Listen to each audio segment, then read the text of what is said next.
Hi everybody, Craig here. Welcome to episode 4 of my 1 vs 2 vs 2 Age of Wonders 3 playthrough series. In this series, I'm playing against 2 separate teams of 2 Emperor AI per team, and I'm playing as the Tigran Necromancer, Ramhotep Devilclaw. In our last episode, we sent our main stack, including Ramhotep himself, underground, and in doing so, we came into conflict with our 2 underground opponents. So as you can see here, we have Yizzo the Rat, who's a Goblin Rogue, and his partner, Gamblag, Master of Origins, who's an Orc Theocrat. And what ended up happening in that last episode is we actually battled with Gamblag himself directly, kind of battling for the city of Ursfor, which is an Orc outpost, and we were able to successfully take the outpost, and in doing so, banish Gamblag to the Void for a couple of turns, which is a big move, and I think that's going to give us a big advantage here as we go up against our 2 underground opponents, since he's going to be in the Void for a little bit. Now, we also have the city here of Nekras, which is now a Tigran outpost. This was previously an independent Orc city that we've managed to take control of. And as you can also see down here, just a reminder, we have our eyes on the city of Fug, which is basically the throne city of Yizzo the Rat.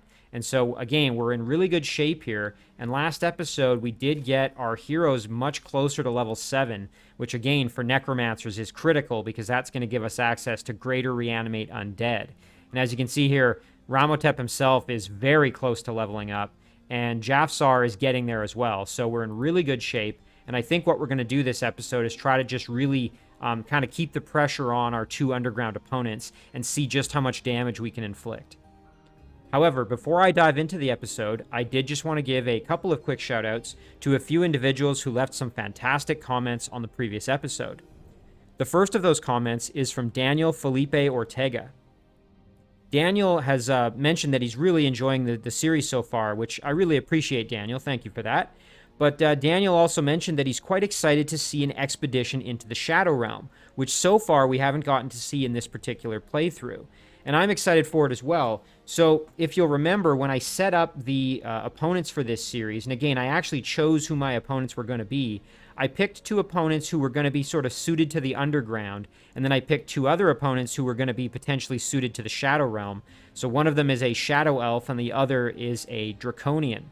And so I'm almost certainly going to have to venture into the Shadow Realm at some point in order to battle these opponents. And so that's something that Daniel's looking forward to, and I am as well. So again, we're going to try to, as I said, prioritize the Underground here and take on these opponents. But then in the near future, we're also going to be venturing into the Shadow Realm and all the things that entails.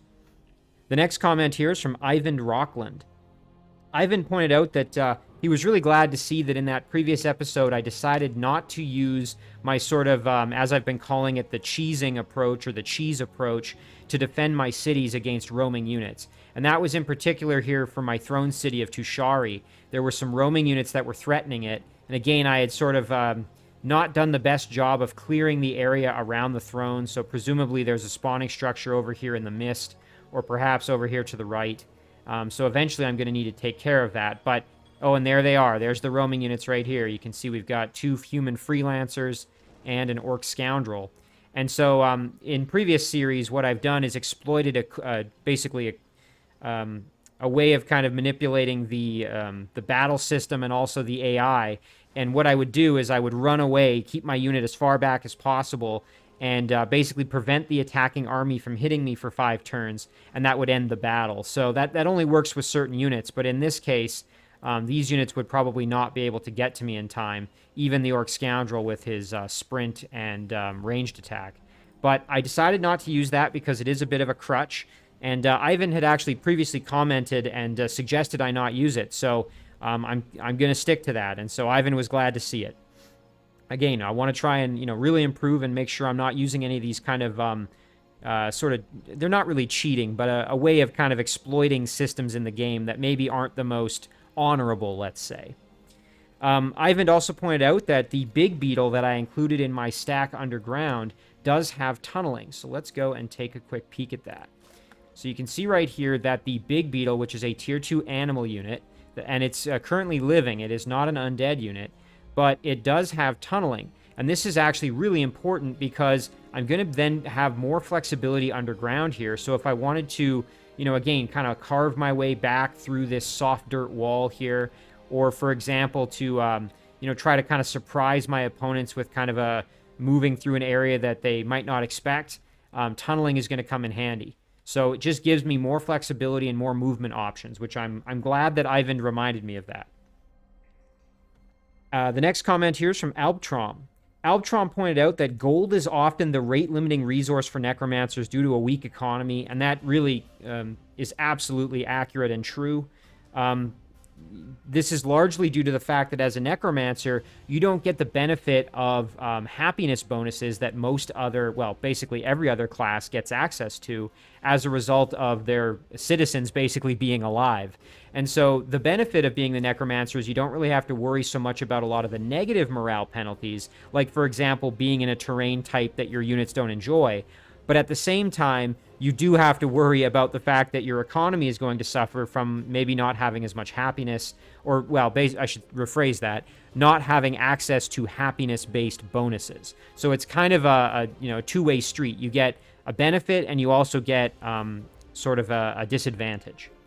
And as kind of a result of this, rush production, although often kind of nice as a necromancer, which I talked about last episode, if you're doing rush production, it only costs you gold and population instead of costing you morale in the city, which is great because that morale penalty can be really devastating when you're playing as any other class, especially if you do multiple rush productions. But as a necromancer, that little bit of population is really not a big deal. But unfortunately, the fact that you don't have that gold is a problem often. And so, again, that can be a rate-limiting thing and can stop you from using that rush production. It's a great point there from Albtrom.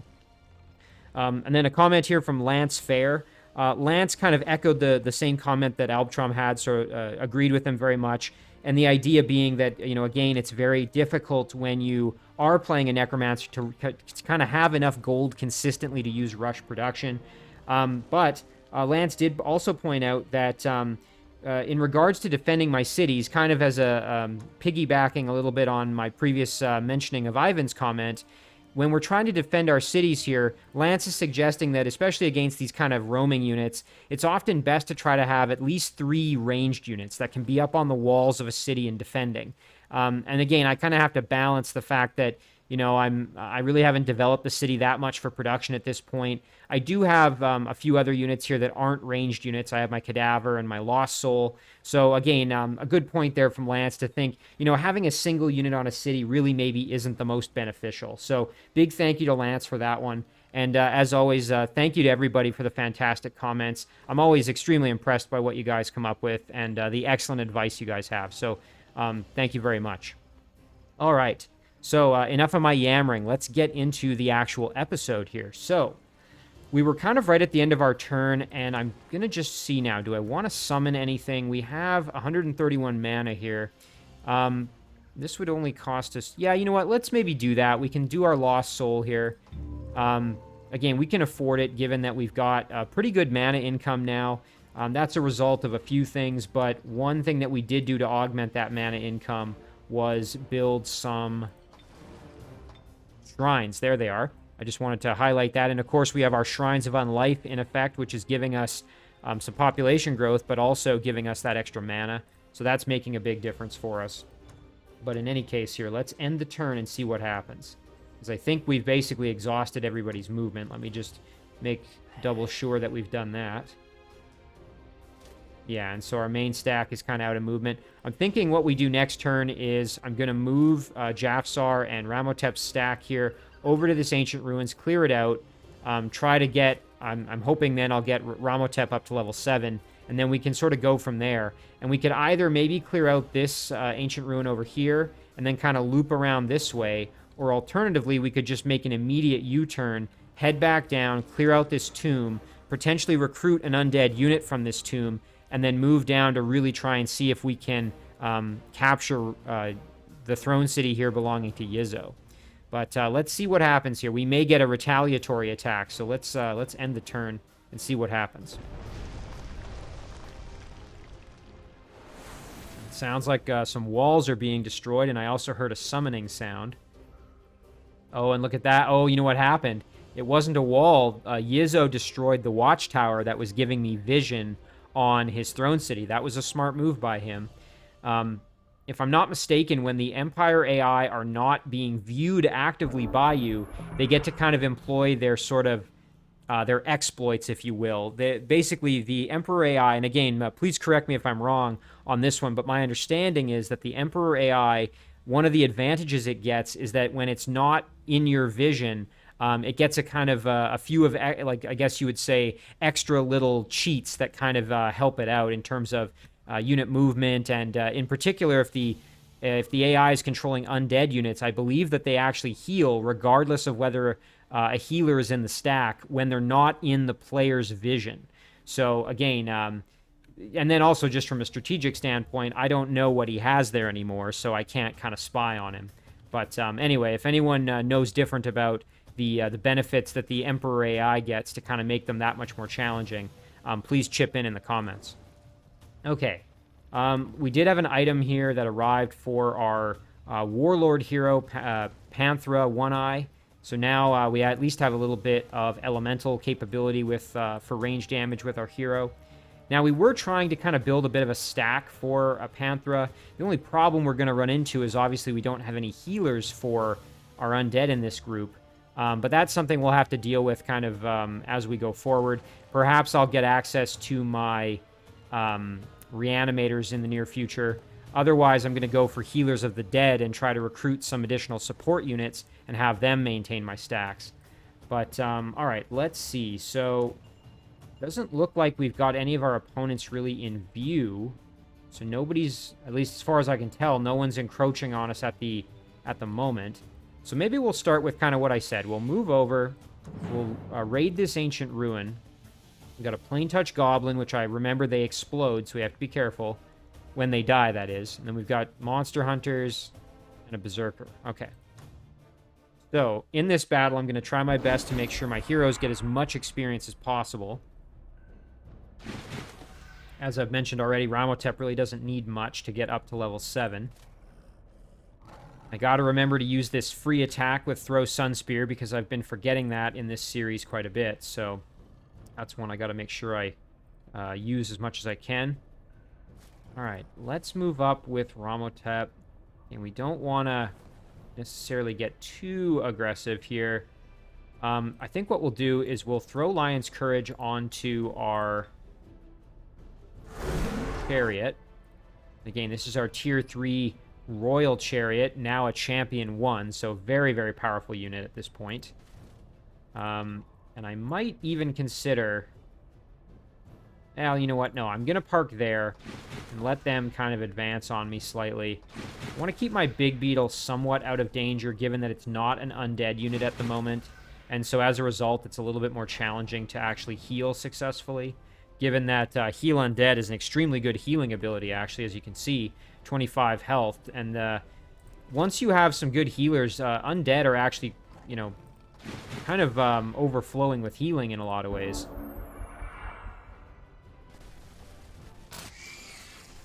And of course, as I say that, my beetles get attacked, but thankfully not a ton of damage. Okay, so Ramhotep did take a little bit of punishment, but he should be alright. Now, let's see, with Jafsar, oh, we could do some pretty hefty damage here. Not bad. Monster Hunter, if we could get him to turn around, we would get a little more damage, but in any case here, let's see. With our chariot, we could attack the Berserker. Alternatively, with Jafsar... Oh, you know what? Let's blast the Berserker. Oh, yeah, fantastic. There's some hefty damage. And then, you know what? Let's throw a net, perhaps, at the Monster Hunter. Oh, you know what? The Tigran Monster Hunter, we have a better shot of it actually successfully landing, so let's do that. Nice, and it worked perfectly. That's great. Oh, yeah, now we can do some pretty big damage here, so let's do it. Oh, and there's that level up for Ramhotep. That's exactly what we needed. Oh, and I forgot about this plain-touched goblin. Darn. He's going to be able to come in and basically, well, put my hero in danger. So what I'm going to actually do is I'm going to move the Muse up. And use the Muse to get the kill there, and then... Oh, and I didn't realize my chariot could still move. What I should have done there... Dang it. I should have used my chariot to... Well, you know what we can do? We can do this. We can blast the plane-touched goblin with our spear. And then we can step in and get the finish, just so that they don't hurt anybody else. And yeah, we did take some damage, but thankfully it wasn't catastrophic. Now, I have to be very careful with this big beetle, given that the Monster Hunter does have Animal Slayer, which is going to do, as you can see, quite a lot of damage. So I just want to make sure that my heroes aren't... Yeah, they're going to be fine. I don't think they'll be in any real risk. So I think we're okay. Yeah, okay, we took some hefty damage, but thankfully Jafsar's more or less all right. I think what we'll do is with Jafsar, we will move back this way. And what we're going to actually do is we're going to raise ourselves a cadaver. Because why not? When we do that, the cadaver's upkeep is paid for with mana, so I'm not worried about it, you know, stretching my already thin gold resources. So that's kind of nice. I was just checking to see if Men Magical Being could be used on the cadaver. I believe this would be able to be used on my my Lost Souls, because they're considered a summoned unit, but the cadaver isn't technically summoned in the same way. All right, let's make sure our heroes get as much experience as they can. We could drop a heal, and you know what, actually that might be the best course of action. Let's heal up our chariot, and then we can just kind of gang up on the Monster Hunter here for some hefty damage. Oh, and look at that. Just some critical damage there from our Tigran Shredder. Excellent. We have Vorstar's Shoes of Merit. 60% Blight Weakness, Wetland Walking, and +3 defense. You know, I'm not a huge fan of the Blight Weakness that they impart. The extra knowledge would be nice, but really gold is kind of what I need. So I think I'm actually going to sell this for gold just to kind of boost my gold supply at the moment. So let's do that. And remember, we've also got an extra source of knowledge coming in thanks to Whispers of the Fallen, which is how, which actually helped us there finish Swift Migration. So that, that's obviously really, really beneficial. So I don't have to worry quite as much about obtaining additional knowledge from those kind of, you know, little boosts like that. Although it's always nice, right? More knowledge is always good. But in this case, like I said, gold was kind of our limiting factor.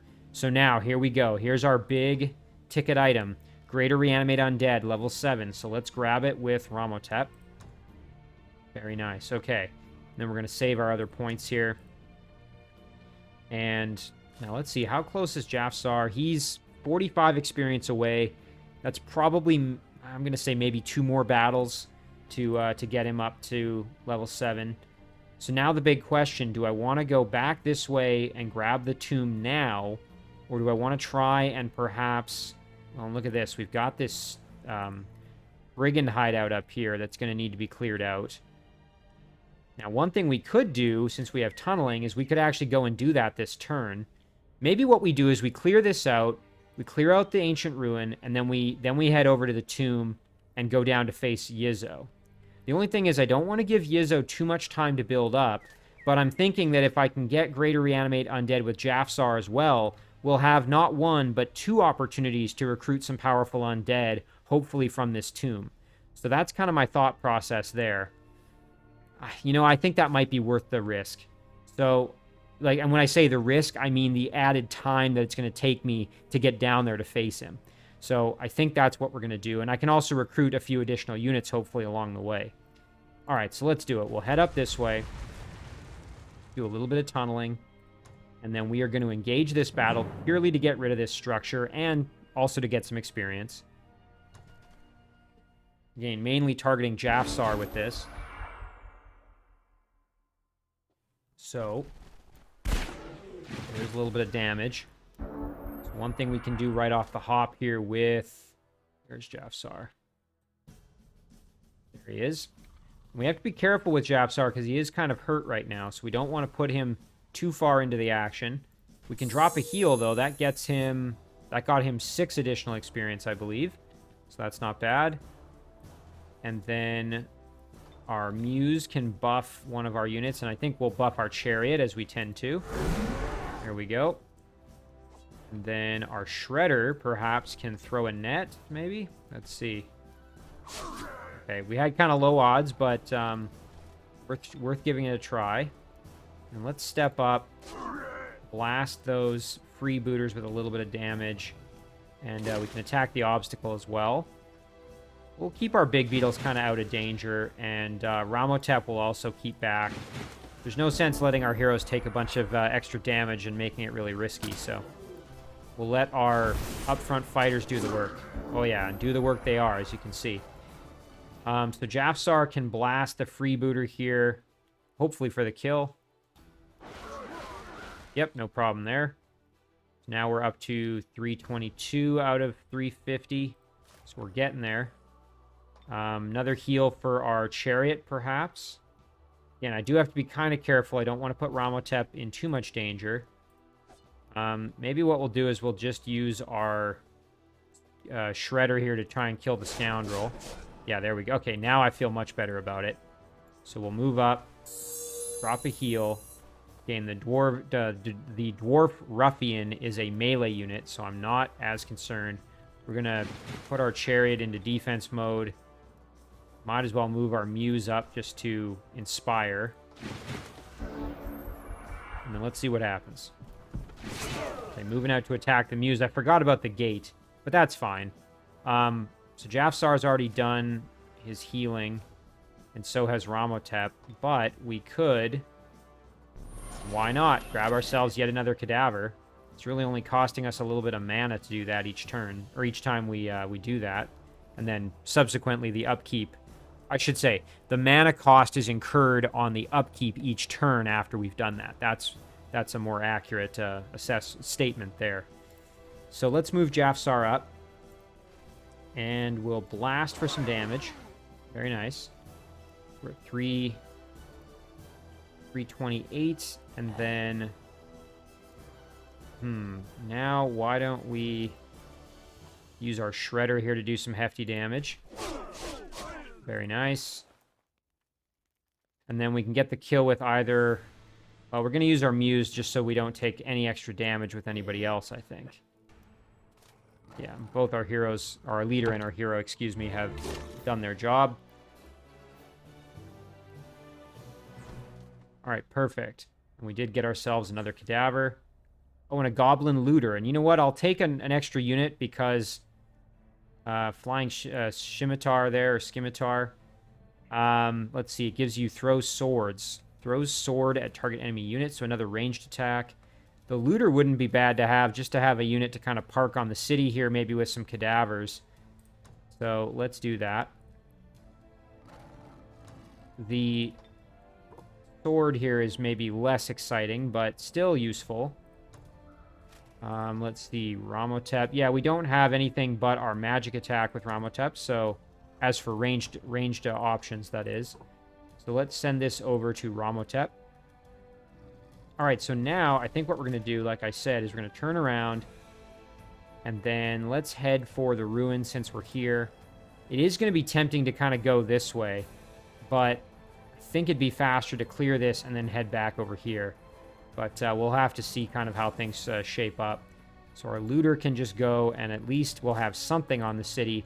Although having just a single unit there, not so ideal. Although I guess this cadaver is also there, so that should be enough to hopefully deter any immediate incursions towards the city. And then, of course, we have this necromantic circle up here that we're going to have to deal with. There's our cadaver doing some scouting for us, and that's a dead end. But we need to remember this, because otherwise units are going to come out of this that are going to threaten our city, so we will need to head up there eventually to clear it out. And because it is there's an undead unit there, we have that rock troll, we should be able to head back and hopefully get that unit onto our side, which would be quite useful. Now this stack over here, we also have a big beetle over here which can tunnel. I think maybe we're gonna work on the barracks and then try to build a few more units to start clearing out structures around this city to basically develop it further. Oh yeah, and we have this little guy over here, so this cadaver can do some additional scouting for us. Maybe we'll stick to the road just so we can maximize how much bang we're going to get for our buck here as he decays away into nothing. Alright, so that takes care of that. Let's head back up to the surface. Again, we need to basically make an army to add in with Panthera there. Or excuse me, Panthera. Panthera One-Eye. We might end up summoning our Lost Soul to join in with Panthera. We now have ourselves a Ghoul Tigran Cheetah who is embalmed, which is great. Extra fire protection and health. Now you can see we actually have a net fire protection rather than fire weakness. So that embalming is really, really powerful. Now let's see if we wanted to. We have a decent amount of gold now, although that's going to get eaten up very quickly. We have 69 production income each turn. As much as it's going to eat up most of our gold, a Master's Guild would really be nice. That's going to get us over the 75 production hump there, which would then mean we could do an observatory in 2 turns. So, yeah, I think we'll do the Master's Guild, even though that's going to eat up almost all our gold. All right, now, research choices here. Let's see. Now, we basically could do basic seafaring right now, and we can apply the knowledge that we have to shorten it by a single turn, which would be actually pretty useful. And that way, if we encounter any rivers or anything like that, we need to get across, should be actually capable of doing that. Stiffen Limbs is obviously an excellent spell, quite cheap and very, very good. Basically just debuffs an enemy unit with reduced movement, reduced defense, and reduced physical melee damage. And it's very hard to get rid of. You have to use like a Dispel or something like that. Yeah, you know what? I think just given the fact that this is going to shave a turn off of basic seafaring, I think I kind of have to do it just for the... it's something we're going to need eventually anyway, so... Alright. See, what else do we have? So, in Urs 4, we have to decide what to make. So... we don't have a ton of gold left, so we have to be kind of careful with what we choose. This might be a good spot to do our Harvester's Guild, just to get the city growing. So you know what, let's do that. That's fairly inexpensive for gold, and only uses a little bit of mana, so that's fine. Again, this stack, we're just waiting on the barracks, and then I think we're going to try to recruit a few extra units before we start doing anything too crazy. So... as much as it pains me, I think we're going to leave this stack here just for the time being. Again, it sucks because I'm paying upkeep for a lot of these units. It'd be nice to have them out kind of earning their keep by clearing out structures and getting gold back, but I don't want to do it prematurely. I'd like to have enough strength to clear out, especially since I don't have a leader or a hero to lead the stack. All right, let's end our turn there.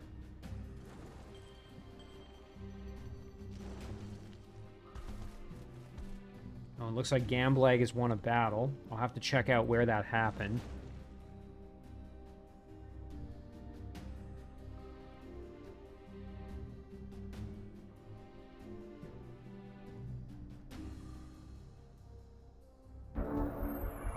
Okay, and it looks like Necrasus finished the barracks, and we do have an item that has arrived, so that's that throw swords item.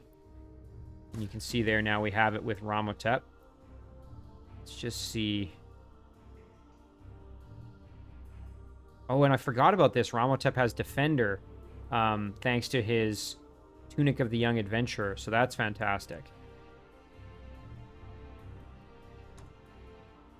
Oh, no, hang on a minute. Do I have to... oh, I have to equip... oh, I didn't realize that. Okay.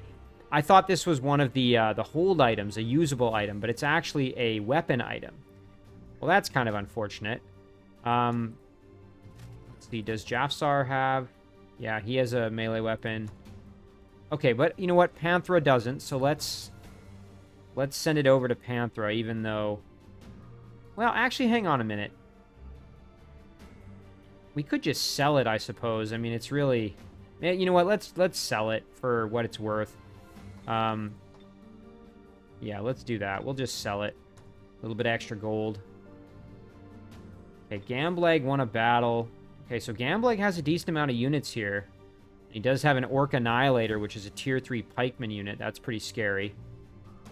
And that happened right here, so... Okay, so he's very close to Necras, so I definitely need to make sure my army is strong over there to at least defend it. Alright, but first things first, let's send our main stack over to clear this out. Ancient Ruins. Okay, so we've got Draconian Incanter, a Nomad Bard, a Dwarf Ranger, and a Human Berserker. Let me just check out this Incanter. Okay, right, so these are the Draconians that are sort of the Frost Draconians. Kind of, I guess, the equivalent of like a Draconian Elder, but sort of the Frost spin on it. And they have Men Magical Being instead of the Draconian Ancestry or Dragon Ancestry buff. And as you can see here, Frost Protection instead of Fire Protection, and then Fire Weakness. Alright, let's do this battle.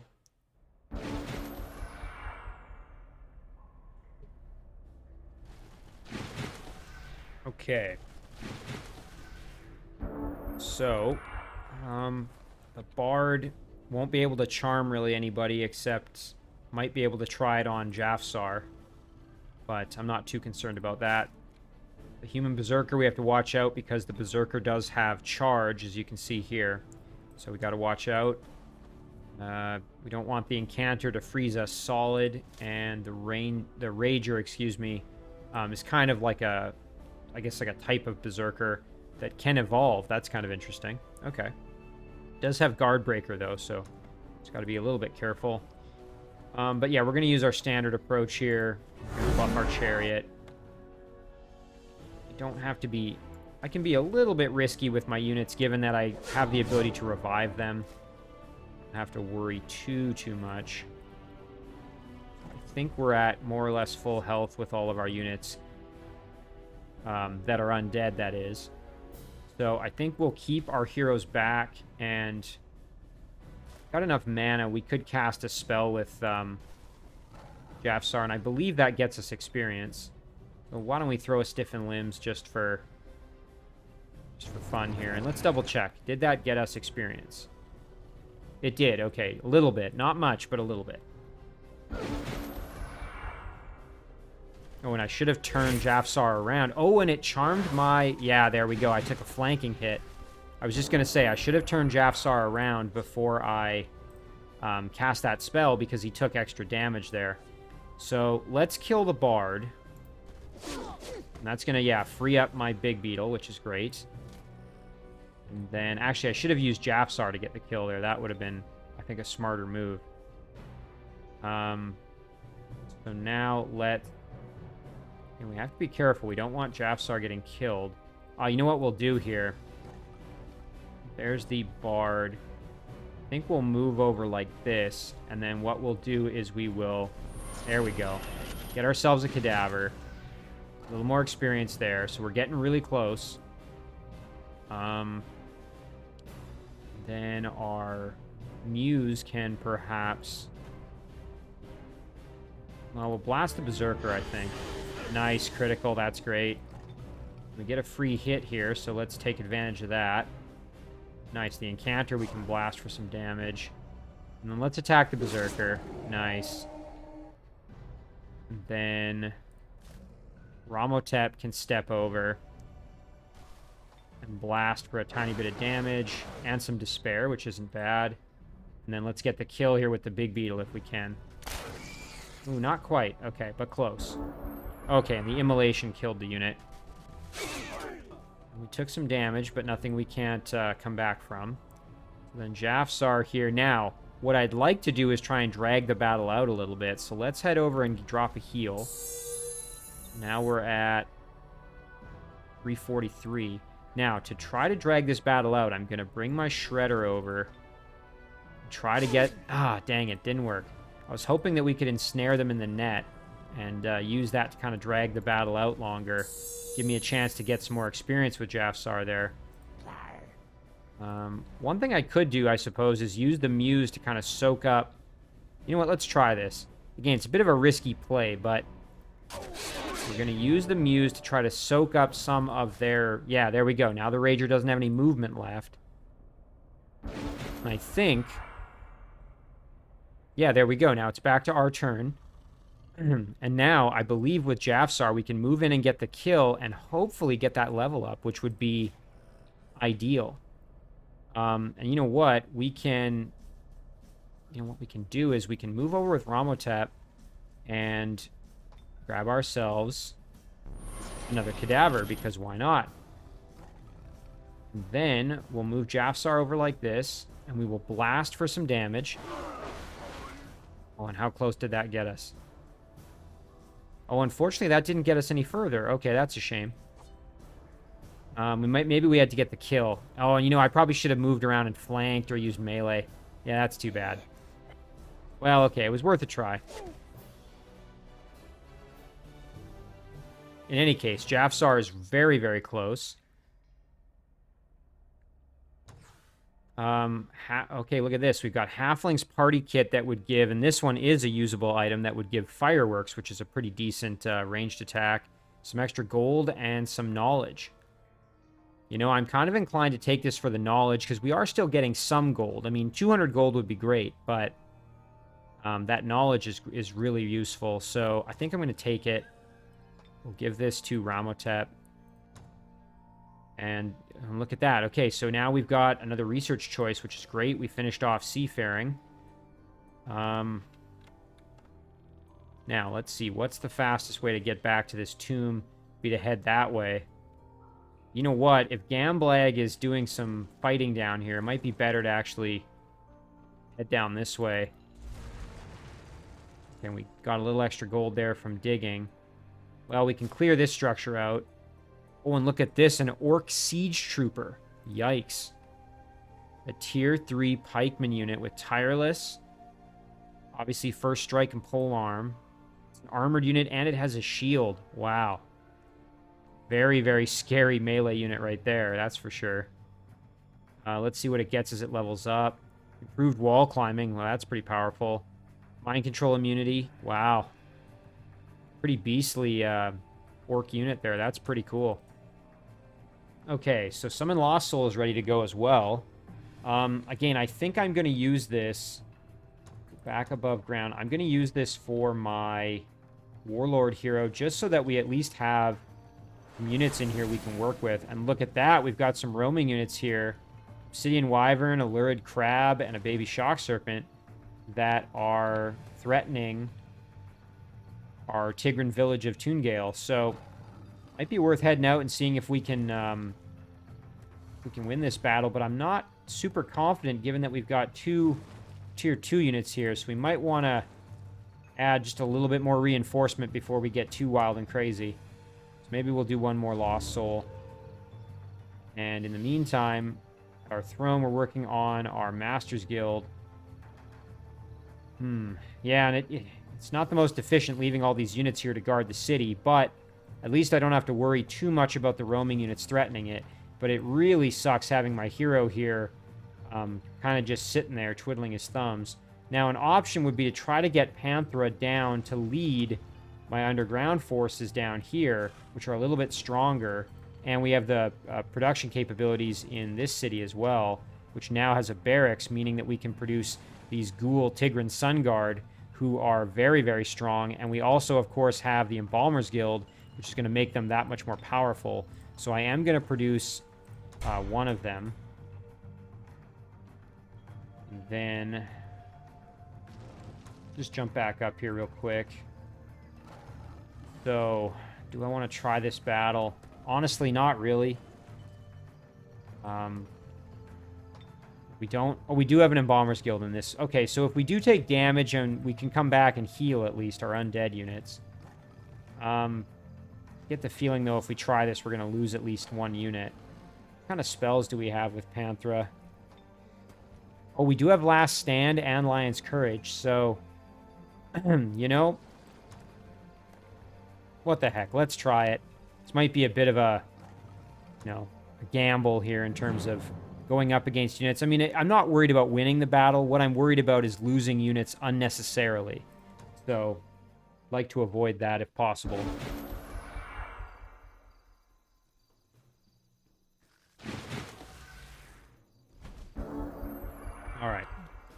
So now I got to figure out how I want to approach this. So the baby shock serpent's going to be a little bit of a challenge, given that I think it has the potential to inflict shocking, which makes you even weaker to shock damage. So that could be kind of unpleasant. Let's see if we back up here. Trying to decide now who would probably be best to buff with our Last Stand and Lion's Courage. And the Lost Soul is going to take some punishment, but really doesn't have much in the way of hit points there. So I'm actually thinking probably either the Skeleton or the Cheetah would be best. Probably the Cheetah, actually, would be best to buff. So what I'm going to do is I'm going to turn my hero. I'm going to throw Lion's Courage onto the Cheetah. And then I'm going to basically hang out kind of like this and let them come a little closer. Okay, Lost Souls tanked the damage, at least from the Shock Serpent.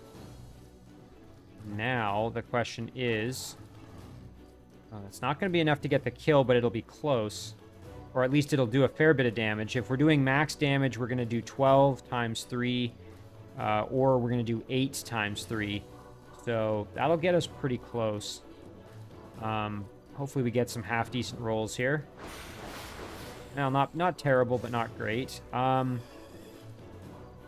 let's just get the kill outright. All right, there we go. That takes care of that.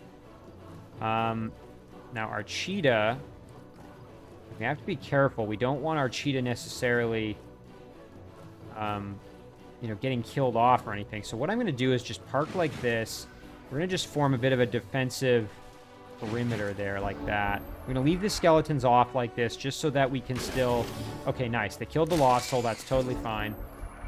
And now we have the option to swoop in and get some charging hits here, which is great with Panthra. So let's do that. There we go. Nice, hefty damage there. And then our Cheetah can get the kill. Only problem is the Skeleton's probably going to die. But, I mean, the Skeleton I'm really not that concerned about, to be perfectly honest. So, we're going to just use the Cheetah, I think, to... However, we could do this and then move the Skeleton around to kill the Wyvern. So, let's do that. Yeah, there, because that's going to turn them like that. And then... yeah, that flank's not going to be enough. So we'll move the Skeleton over like this and then get the kill on the Wyvern and a level up. I suspect the Crab is going to go for the Skeleton, maybe. Yep. Nice, and the Skeleton actually survived. That's perfect. Well, we really couldn't have asked for a much better outcome there. Let's do the Werepanther just to get us some health back, and then we'll use our Pounce ability to get some extra experience with our hero. So that went extremely well. We didn't lose anybody, and we got a little bit of extra experience there. And now we can just retreat back to our city and allow our undead units to heal up a little bit. So, actually not a bad outcome, all things considered. So as I said, we're going to wait for this Sun Guard to be produced, and then I think we're probably strong enough to at least start maybe tiptoeing our way around some of these structures here. We've got some production resources guarded by Tier 2, Tier 1, and a Tier 1. And then, like I showed previously, we've got 2 Tier 2s and a Tier 1 guarding this destruction node. So those will probably be our first targets. All right, now let's choose our next research option. We've got 61 banked knowledge here ready to be applied somewhere. Vampiric Hunger we could do in 4 turns. That would be pretty nice. But Produce Reanimator would be great. You do need to have a Necromancer's Dark Tower. That's the only thing. It doesn't look like we're going to be getting access to Healers of the Dead just yet. We'd probably have to do Vampiric Hunger and then hope we get lucky on a roll. So I'm kind of inclined to maybe go for the Reanimator just so that we have that option of, again, producing a unit that can heal. The only problem is that our only place that has a Necromancer's Dark Tower right now would be our Throne City. Yeah, and you can see it right there. So the rest of our cities do not have one currently, and it would cost 6 turns to make it anywhere else. Ah. You know, as much as I want reanimators, I just don't know if that's going to be really that feasible kind of right now. Might actually be better to go for Healers of the Dead and then just focus on...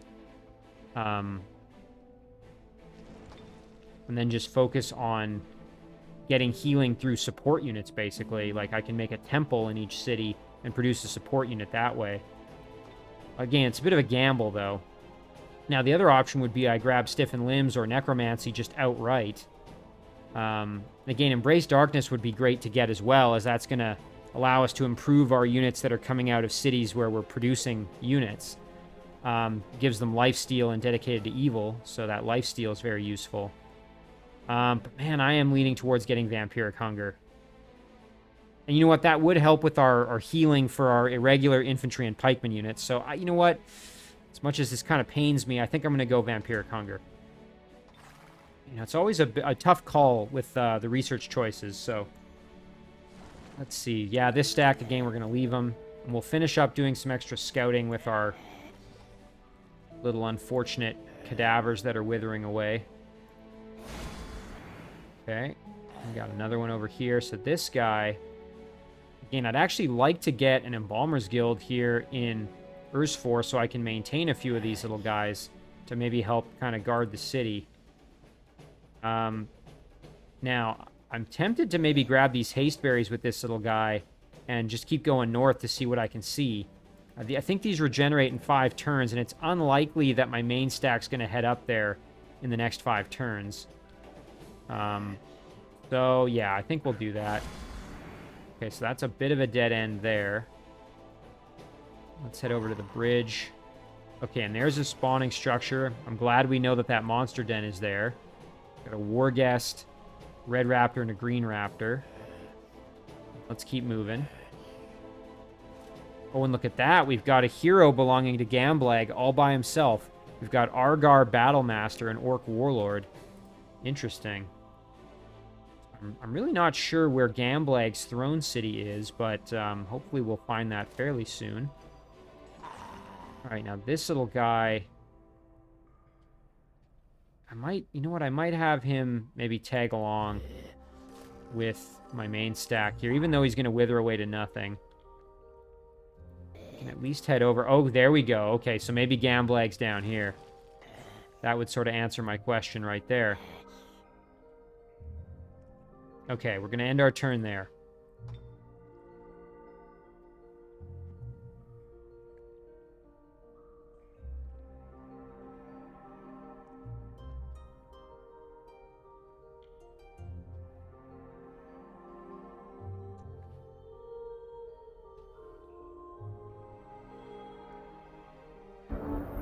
Okay, so the outpost of Ursfor produced the Harvesters Guild. That's great. We could do an Embalmers Guild here coming up next. Fortunately, that's not the most production efficient thing to do, but we certainly could do that. And that would at least allow us to maintain any undead units, or if we wanted to throw some cadavers there to help kind of maintain the city, or to guard the city, I should say. So yeah, you know what? Maybe we push Gamblag instead of Yizzo, given that I know Gamblag is going to probably have just respawned in his city from the void. So, you know what? Let's creep on down with our cadaver and see what we can see. Yeah, and sure enough, there's the throne city. Ooh, and there's that Orc Annihilator. That's a pretty scary unit, that's for sure. It's going to be a tough customer to face, but... now let's see if Gamblag himself... Ah, and there he is. Oh, wow. Okay, he already has access to Orc Evangelists, which is a tier 3 unit, so... that's going to be a pretty tough battle for me. Yeah, I don't know. I mean, again, my stack is strong, but just don't know if we're strong enough to take on a city with, you know, quite a lot of powerful units. I just don't think that's going to be feasible. So, you know what? Let's grab this Watchtower. Yeah, there we go. Now, I suppose what we could do is bring this army down, even if it is kind of mishmash. They could at least serve as kind of cannon fodder to help me out. But we need to start recruiting more units, really, is the big thing. So if we can get up to level 9 and get Inflict Ghoul Curse, that would be incredible. But that's a little ways off, so we're not going to be there yet. So in the meantime, I think what we'll do is we will raid this structure. Definitely going to go No Mercy. We're going to see if we can get Jafsar up to level 7 here. And actually, you know, getting the upgrade to turn my leader and hero into Arc Liches would be great, as that would give me better healing with my heroes. They would benefit then from Heal Undead, since once they are Arc Liches, they're considered undead units, and they can then heal themselves, which would be much better. The only caveat is then I have to be careful because my my Orc Warlord hero would be a little bit less able to heal, would actually not be able to heal itself.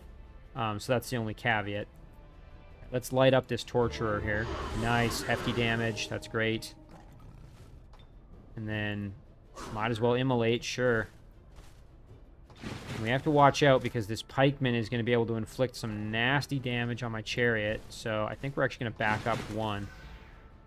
Just stay out of range of that pesky pikeman. We can blast the Slitter here for some damage, so let's do that.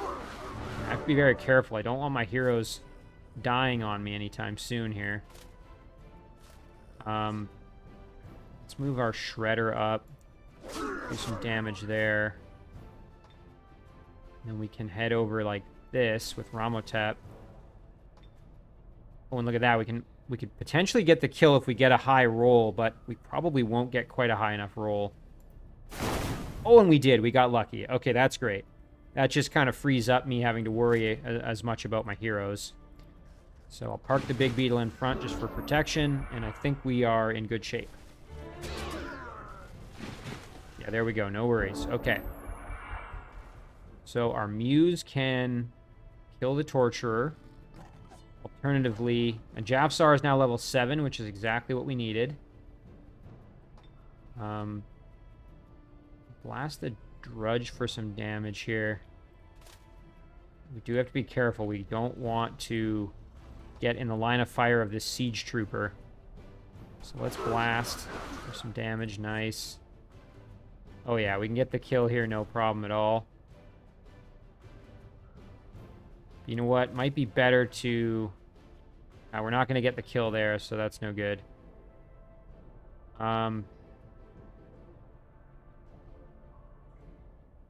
This isn't going to get the kill, but it does do a lot of damage, and there's a chance to dazzle the Siege Trooper. So you know what? Let's try that.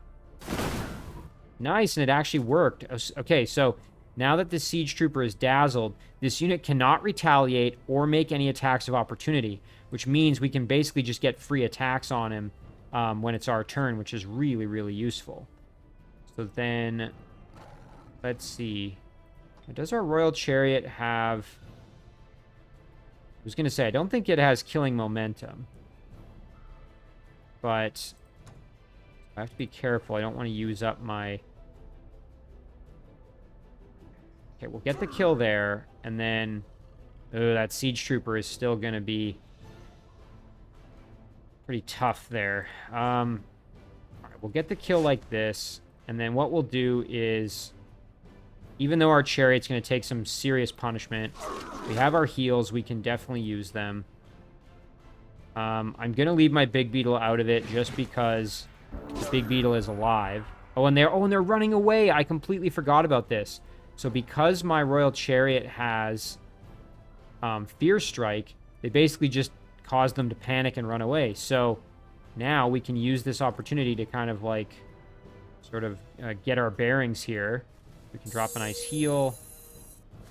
We could grab ourselves another cadaver, but I think we've got more than we need, really. Let's head over and do some work. There we go. And then, yeah, our Chariot can just charge in and get the finish if we want. Our Muse can get a little more experience. Very nice. Can we get a throw net? Oh, we're not quite in range. Yeah, let's get the Chariot a little more experience, perhaps. There we go. All in all, pretty good battle. And, of course, Jafsar is now level 7. Frostling Fishing Spear is kind of useless, but the Buckler of the King's Guard is quite a good shield. So, might be worth... Yeah, and we can sell this. So, yeah, we'll take the reward. And we will move Jafsar over. He can grab the shield. Let's let's give it to him. There we go. And then we can sell off the fishing harpoon there. And then let's level up Jafsar and pick Greater Reanimate Undead. No surprise there.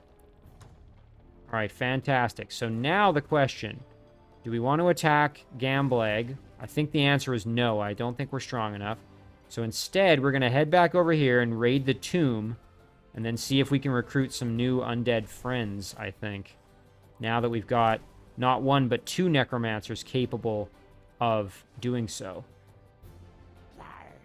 You know, these little guys, why don't we... Oh, here we go. I can solve my lack of units over here by sending these two over. And because we have an Embalmers Guild in this city, I can actually get them onto the city to basically not wither away. That's perfect. Okay, excellent. And production-wise, we've got a decent amount of gold now, so we're able to actually use it. And we're still working on the Masters Guild over there. Let's jump back down to Ursfork here. Builder's Hall would be nice. And again, the Embalmers Guild would be great to get eventually. That shrine would actually help us with growth and with mana income. You know what? Let's do the shrine. I think that's going to be actually our a good use of our production there. Okay, we almost have the Builder's Hall, and then we're a little bit better off in terms of producing units here. Not that there's a ton of units in the city that I'm able to really take full advantage of, but we will have another Lost Soul next turn, so I think we'll just hold off. And this unit, again, can just wait for that Sun Guard that I'm producing. All right, meanwhile, this little cadaver is still kind of wandering around, so let's go up this way. You know what? Let's jump back up above the map here. Maybe I can get an eye on any tunnel entrances. No, I'm not seeing any, unfortunately. I was hoping maybe I could see one and then maneuver my cadaver. So what I'm looking for at this stage, as I've mentioned before, are the little up-down arrows that you see. So, for example, here's one. I find it's often easier if you zoom out and then you'll see these up-down arrows, which are either cave entrances or portals to the Shadow Realm. So let's jump back underground. Whoops. And we will move our cadaver. No, right or left? Which way? Let's go to the... Actually, hang on. Let's go back up above. Maybe the left. Left is a little less well explored above ground, so... Okay, so this is a continued path. And we can end our turn there. So... Not bad. I think, like I said, we're doing quite well in terms of, you know, getting our heroes where we need them to be. And then the big thing is going to be just getting over to this tomb, trying to recruit some new friends. We could also head up and clear out this necromantic circle and try to get that rock troll, which is a tier 3 unit. Quite powerful. That would help us out. And then we could turn around and go for the throne cities of our two opponents, potentially. We do have to be very careful, though, because, again, pretty well defended here. But again, we have options. So I think this is where I'm actually going to end the episode. And I'm just going to zoom out here and take a look at our underground situation. So again, now we have the throne cities of both opponents in our sights. And yeah, I think that's going to do it right there. So I'm going to save this one.